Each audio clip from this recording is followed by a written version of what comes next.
Every last one of you all. You guys know how this thing goes, okay? So the name in the game is what would you get for tacos, right? And my thing is, Taco is not a bad player. It's just that he's in a bad situation. When you look at Taco overall skill set and you say to yourself, he's a left defensive edge rusher.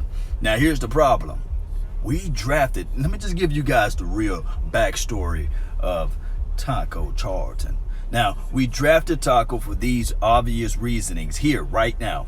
We drafted Taco because of D-Law. And D-Law, he showed us, everybody, that he can step up and he can be the guy that can fit into this system.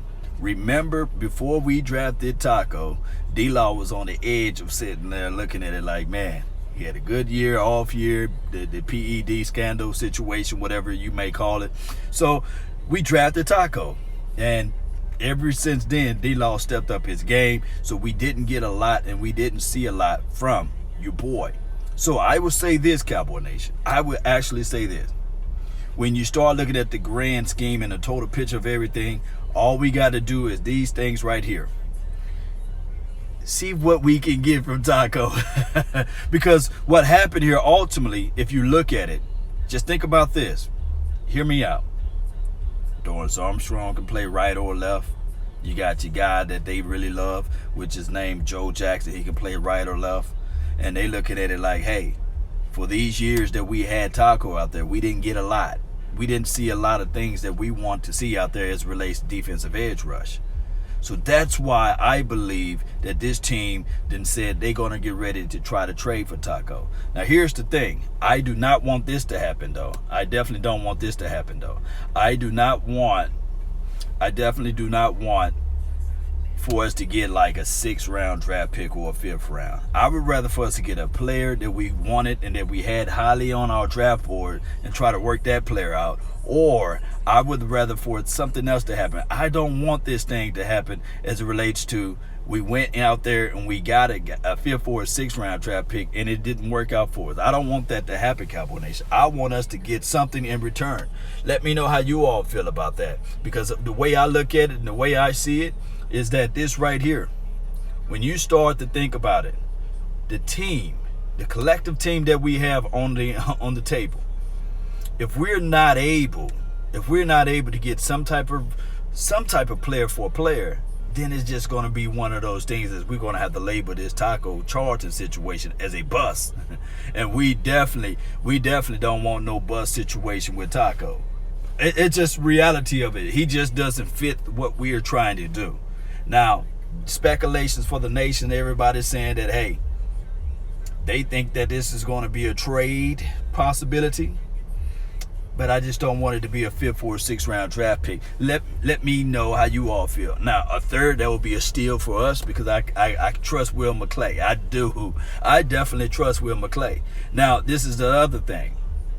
I don't want us to go out there and say that he's automatically trash. I just think that Taco, if you look at what happened to him during the preseason, he finally showed us something. He did. He showed us a lot of things out there in preseason, but it was the exact example of who Taco Charlton is. A guy that give you a little flashes, and then all of a sudden he got an ankle bruise, or he got a torn this, or broken this, or not broken, but you know what I'm saying. Like he's not able to stay healthy on the field, and now people are looking at it like his trade value was nothing. Because I believe that they were shopping him after the Texans game, but they're looking at it too. It's like, hey, he's injured. So they don't want that to happen. They didn't want that to happen, Cowboy Nation. Good morning to you all. I hope you all got your coffee. I didn't know whether or not I was live or not. I said, wait a minute. But the screen is kind of a little slow, so I really appreciate you all. Thank you all for tuning in to the nation. You guys know how this thing go. All right, so far as the other rumors that's out there, D-Law, my brother from another mother, no other, don't look like Danny Glover, keep it cool for everybody out there. And this world that we live in is so PC that now that he had to make a public apology, and the DallasCowboys.com with their soft self, they gonna go out there and say, oh, D-Law love all the kids and all this stuff. Look, Football is meant to be grittish, it's meant to be grimish, and then on top of that, you can't apologize to every little small thing. Look, if Mean Joe Green played during this society and during this time, man, it'll be a crazy world. And I know he played for the Steelers, but what I'm saying is, what I'm trying to grasp everybody's mind to is this right here. Not everybody's going to get a yes. And sometimes no will be your best vitamin. Sometimes no would make you realize that, hey, these are the things that I'm trying to do, and these are the things that I need to improve on.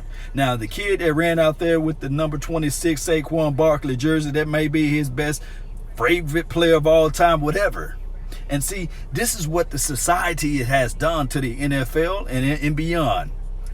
That's why I don't play fantasy football. I can't find myself. I can't wrap my mind around rooting for another player that plays for another team. I just don't. That's why I don't play fantasy football. Shout out to you all that can. But I can't just be looking at the Raiders, and I can't look at the Denver Broncos, and I can't be rooting for the Eagles players so that my fantasy league can win. I'm all silver and blue to the day I die. That's just how I go. That's how I roll. But some people just have the cojones to do that. But what I'm saying is, you can't walk up to another person and say, hey, with another jersey on, regardless of whether you're 2 years old or whether you're 50. You can't do that and expecting him to greet you with the same energy. But my thing is, D-Law shouldn't have apologized. It shouldn't have kept this thing all PC and stuff. He should have said, hey, the kid that walked up on me is just like any other fan. I'm busy. I'm heading from the game. I'm heading from my location to go to the bus or whatever it may be, and I'm just trying to get out the way. Now, if he wanted an autograph, his parents should have set up some arrangements and things like that. But I'm not here to appease everybody. I'm a football player. Yes, I am, but I'm not out here to try to earn a Nobel Peace Prize. Crying out loud. Look, this is crazy. Like, if you watch football now, like Pee Wee and Little League, there's the thing called participation trophy. Everybody get a trophy. You come in 5th place, you get a trophy. If you come in 6th or 7th place, you get a trophy. That's not how life should work. If that's the case in the scenario, meaning that once you get out of high school and once you pay all of that money for college tuition and you get you a degree and whatever, you should automatically get you a job that pays you $50,000 a year. But guess what? That would never happen.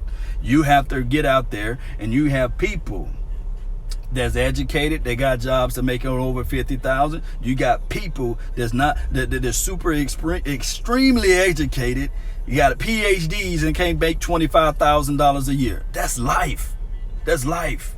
So I don't like the aspect of this world looking at it that everybody should, once they graduate from college, should have a job that's over $50,000. It doesn't work that way. If it did, boy, I'm telling you, this world would be a whole horrible shape, because everybody would feel privileged in a sense. It wouldn't be no grind action.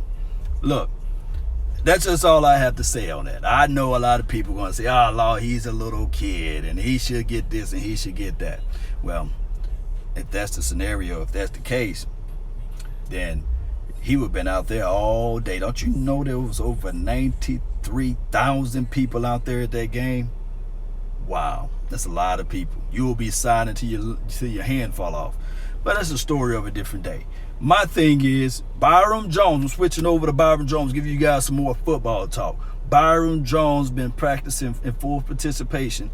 Byron Jones is expected to be on the opposite side of Cheeto Awuzie out there versus the Washington Redskins team. So I'm looking at it like this, Cowboy Nation, Byron Jones is ready. I think that Byron Jones, his ability to play up close, to redirect, play tight on the line, and then also take the receiver out and shut down one half of a field, it makes the quarterback go through his progressions a whole lot slower, and that's when you see the defensive front four get out to the players. Now, it's like a conundrum, because you want the defensive edge rushers to get there, and then also you want the cornerbacks to do their job. And last week, it was still the first game, right? We didn't see a lot of, look, matter of fact, to be honest with you all, when I was out there in training camp, I didn't see D-Law at all. I didn't see D-Law at all. And then on top of that, I didn't see Tyron Crawford out there at all. So I'm looking at all of those things for the first game. Those guys wasn't going to create pressure anyway. That was their first game. So what I'm looking at now is for those boys to be a whole lot faster, quicker, and a whole lot better in understanding that now they got the football shape in mind. So I'll look at it, and although Tyron Crawford got a hip flex or something like that, they said that he still might play. But if they are putting out there the trade situation for Taco, remember, we got a guy that wears number 56, Joe Jackson. I ain't talking about Hollywood, for those who can remember the old 56 number out there. So I love it. I love it. I love it. I love it, because now it's week 2, defensive edge rushers. We got our boy back, Byron Jones, number 31. He's going to be shutting down his side of the field collectively, if you guys know what I'm talking about. And it's time. It's time. It is flat out time. There's another thing that I want to point out on the Taco situation. The Taco versus TJ. What's his last name? What's TJ last name? TJ Watts. They played for the Steelers. We can look back and we can say, he wasn't a scheme fit. He wasn't this, he wasn't that. Stop it. Don't say scheme fit when you're talking about front four, when you're talking about defensive edge rushers, when you're talking about guys that can play linebacker / defensive edge. Don't say that. Don't bring up that debate, because here's why. Is TJ Watt better than a George Savvy? Is TJ Watt better than a Benson Mayowa? Is TJ Watt better than those boys? Is TJ Watt better than a Taco Charlton?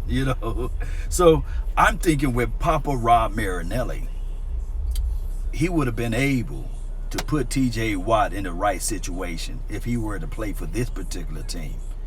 I do know that he plans on a 3-4, and of course his numbers are gaudy and these sorts of things. But if you look at the total sacks and what his ability to create pressure, and he's so underrated against the run. I know he's kind of limboed and injured right now, but he's so underrated against the run. He would have been a good staple piece to put out here for this team. So, like I said, Cowboy Nation, I really appreciate you all. Thank you all for tuning in. Don't forget to hit that like button, share this content. Let a friend, neighbor, foe know where to go when they want to tune in to Cowboy Sports Talk and beyond. Cowboy Nation, hit that like button, share this content, let a friend, neighbor, foe, let them know. Just let them know. And we got this thing going. All we got to do is still take this thing one day at a time, brick by brick, and then we'll stack this thing up. And I will tell you right now, Dak Prescott, he's going to be able to stack good games on top of good games. And don't forget about, once you try to shut down Dak, you got to worry about Ezekiel. And then once you try to figure out Ezekiel, you got to worry about the other boys that's out there on this team that can make things happen. That's a plus. When you are loaded within the depth purposes of this team, it's crazy. And Gallup was doing his thing. Last year before we had Amari Cooper out there. Think about that. Let that sink deep down into your mental. Gallup was burning those DBs out there last year before we picked up Amari Cooper. Although we lost that game, somebody can say snap infraction and things like that. We got to we do got to play against two teams. We got to play against the officials, and then also we got to play against the Washington team, the Washington Redskins. We got to play against those teams. You guys know how to go. Yeah, Dak for MVP. Yes, man. Really wanted Watts for Dallas. Yeah, it's just what it is. Maybe we can trade for him, right? Look, low key, maybe Taco Charlton can play better in a 3-4 defense opposed to a 4-3.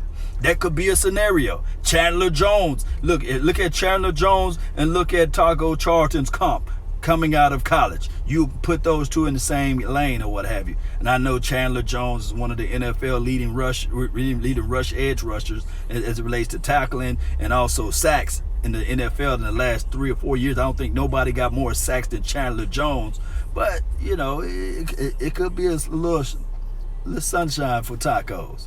But let me know, post your thoughts down below of how much would you get for Taco, how much you prefer for Taco. That's been my time. And remember, you're listening to nothing but the best. Salute. I'm out. Peace. Let's go. Let's go, Cowboy Nation. Let's go. We out.